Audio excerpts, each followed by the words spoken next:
السلام علیکم رحمۃ اللہ وبرکاتہ. اسلامی ریسرچ سینٹر. جی وعلیکم السلام ورحمۃ اللہ وبرکاتہ. اور شیخ کیسے ہیں؟ الحمدللہ. جی فرمائیے. جی شیخ ایک مسئلہ تھا. جی میں ٹرانسفر کروں آپ کو کال علی صاحب. ہاں جی.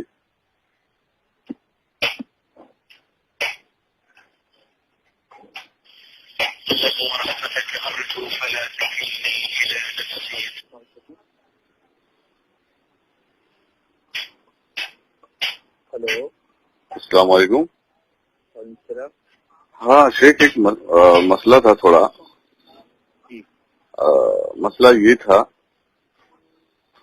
کہ اگر بلی کسی چوہا بلی اگر کھا کے اسی وقت پانی میں منہ ڈال دے یا کچھ وقت بعد پانی میں منہ ڈالے تو اس پانی کا کیا حکم ہے؟ بلی کا جوٹا تو پاک ہے نا. لیکن بلی نے چوہا کھایا ہے. ہاں تو کچھ بھی کھائے. اچھا جی. چوہا ناجس نہیں ہوتا ہے؟ چوہا نجس تو ہوتا ہے لیکن کھانے سے کوئی مسئلہ نہیں نا. اصل بلی کا مسئلہ ہے. لیکن اس کے منہ ڈال دے تو پانی ناپاک نہیں ہوتا ہے. لیکن شیخ اس کے منہ میں تو نجاست لگی ہے نا. اس سے کوئی فرق نہیں پڑتا ہے نا. آپ دیکھیں, آپ مرغیوں کو دیکھیں گے جو دیہاتوں میں مرغیاں ہوتی ہیں جی وہ گند بھی کھاتی ہیں. جی انسانوں کی گند کو بھی کھاتے ہیں وہ. جی جی اس کو تو کاٹ کر کے کھایا جاتا ہے نا.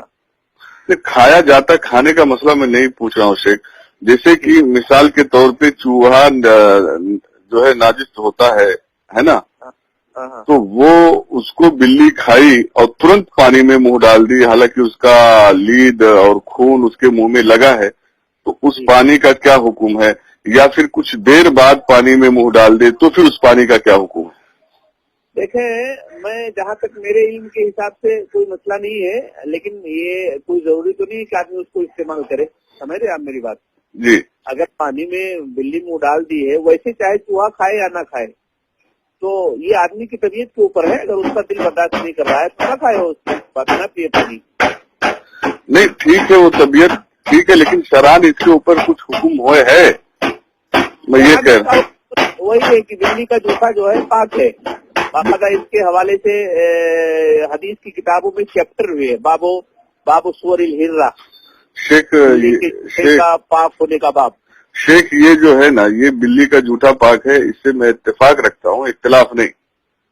لیکن مسئلہ یہاں پہ یہ ہے کہ بلی نے چوہا کھایا ہے اور چوہا جو ہے ناجس ہوتا ہے اور بلی کے منہ میں اس کا خون وغیرہ اور سب لگا ہے, تو ترنت اگر پانی میں منہ ڈال دے تو اس پانی کے لیے کیا حکم ہے؟ یا کچھ دیر بعد پانی میں منہ ڈال دے تو پھر اس پانی کے لیے کیا حکم ہے؟ اگر آپ یہ کہتے ہیں کہ اس کے منہ میں اس کا خون وغیرہ لگا ہے چوہے کا, جی, تب تو آدمی ویسے بھی نہیں پیے گا. پاک اور پاک کا سوال ہی نہیں ہے. نہیں, پینے کا سوال نہیں ہے حضور. میں پینے کا نہیں کہہ رہا ہوں کہ میں اس کو پیوں یا اس سے وضو کروں, ایسا نہیں کہہ رہا ہوں. اس پانی پہ شران کیا حکم ہے؟ نہیں, اگر جیسا آپ کہہ رہے ہیں کہ اس کا کیا کہتے ہیں خون وغیرہ لگا ہوا ہے, جی, اور اس کی جو الائی ملائی یا لید یا کچڑے وغیرہ لگے ہوئے ہیں تو پانی ناپاکی ہو جائے گا. اچھا, اس پہ کوئی دلیل ملے گی اس سے قرآن اور حدیث سے شران؟ یہ تو ایک نیا مسئلہ ہے نا, یہ اس پہ دلیل میرے خیال سے نہیں ملے گی. پھر بھی میں سرچ کرتا ہوں, دیکھتا ہوں کچھ ہے کیا اس کے بارے میں. تو شیخ یہ تو مسئلہ نیا ہے, لیکن اس کے اوپر ضرور امام محدثین نے کچھ ریسرچ کیا ہوگا. میں دیکھ لیتا ہوں میں کبھی کال کروں گا آپ کو. آپ آدھے گھنٹے سے کال کریں, میں ابھی دیکھ لیتا ہوں. اوکے اوکے شیخ. السلام علیکم.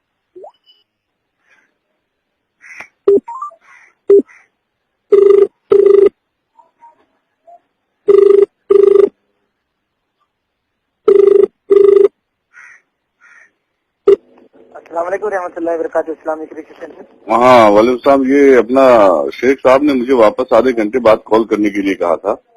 جی, تو واپس کیا ہوں, ذرا ٹرانسفر کر دیجیے. عالم صاحب سے بات کرنا تھا کیا؟ ہاں عالم صاحب سے. جی السلام.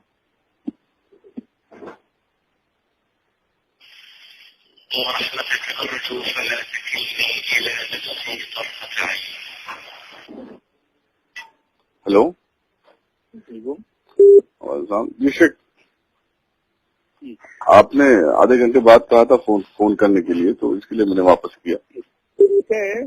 جی میں چیک کر رہا تھا. ہاں اگر فوری طور پر اگر اس نے ڈال دیا ہے ہاں تو وہ پانی ناپاک سمجھا جائے گا. ٹھیک ہے. اچھا اچھا. اور اگر کچھ دیر کے بعد یعنی زیادہ کچھ عرصہ گزر چکا اس کے بعد ڈالا ہے تو پھر وہ پاک سمجھا جائے گا.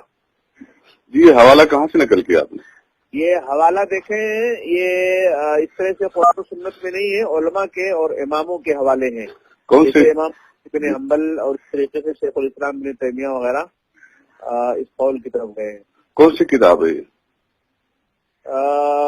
کتاب نہیں ہے میرے پاس، میں اس سے. اب سنیے شیخ، میں بتا دیتا ہوں، یہ آپ ہدایہ کی عبارت نقل کر کے مجھے بتا رہے ہو. یہ آپ ہدایہ کی عبارت نقل کر کے مجھے بتا رہے ہو. امام اعظم کا یہ قول ہے کہ اگر فوراً ڈال دے تو پانی ناپاک ہے، اور کچھ دیر کے بعد ڈالے تو وہ پانی پاک. اچھا. اب آپ مجھے بتائیں کہ ایسے وقت میں آپ ہمیں جو ہے تقلید کا حکم دے رہے ہو، اور دوسری طرف آپ لوگ اپنی تقریر میں تقلید کرنا شرک کہہ رہے ہو. یہ کیسا ہے آپ لوگوں کا؟ مجھے سمجھ میں نہیں آ رہا ہے. تقلید آپ نہیں سمجھ رہے ہیں، لوگ کہہ رہے ہیں. اور آپ ابن تیمیہ کی طرف منسوب کر رہے ہو کہ ابن تیمیہ نے کہاں لکھا ہے اسی عبارت، ذرا مجھے بتاؤ. دیکھیں پہلے میں آپ کی بات پر آ جاتا ہوں. ہاں جی، اچھا پر تقلید کس کو کہتے ہیں؟ وہ چھوڑیے، تقلید چھوڑیے. اس کی دلیل جو ہے قرآن و حدیث میں نہیں ہے.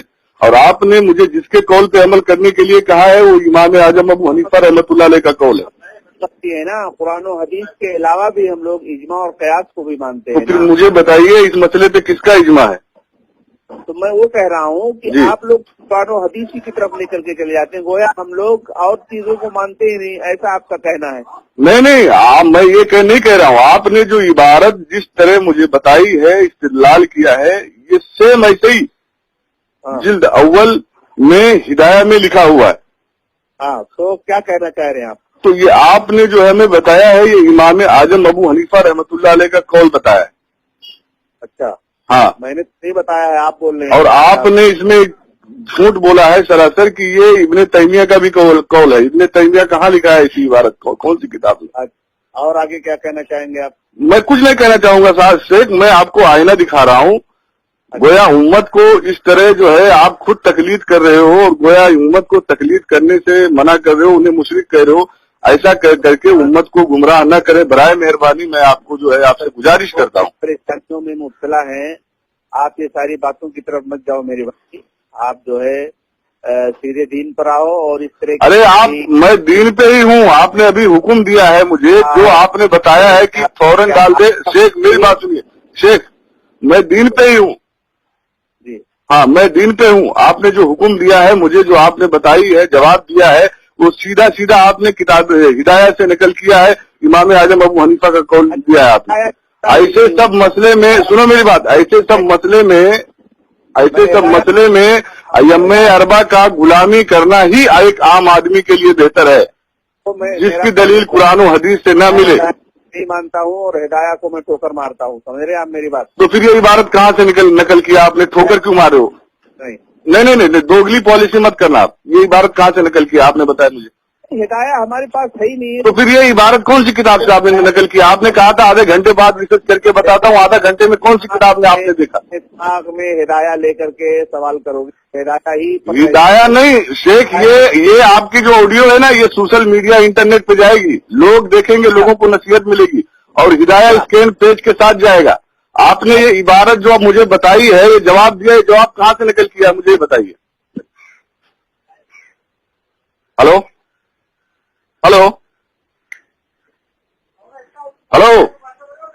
شیخ، فون ڈسکنیکٹ کرنے سے کچھ فائدہ نہیں ہوگا. ہلو، فون رکھنے سے کچھ حاصل نہیں ہوگا شیخ. امت کو آپ لوگ گمراہ کر رہے ہو، کس قدر جھوٹ بول کر.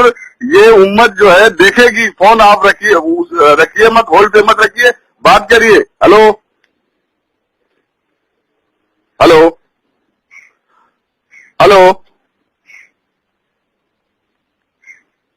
شیخ، آپ لوگوں کا اصلی چہرہ لوگوں کے سامنے آ رہا ہے، جماعتی اہل حدیث کا. اور جھوٹ اور فریب اور مکاری آپ لوگوں کی پوری دنیا دیکھے گی کہ آپ لوگ کس طرح لوگوں کو بیوقوف بنا رہے ہو اور کس طرح جو ہے لوگوں کو بیوقوف بنا کے اور ان کو کفریہ عقائد بانٹ کے اور لوگوں کو جہنم کی طرف لے کے جا رہے ہو.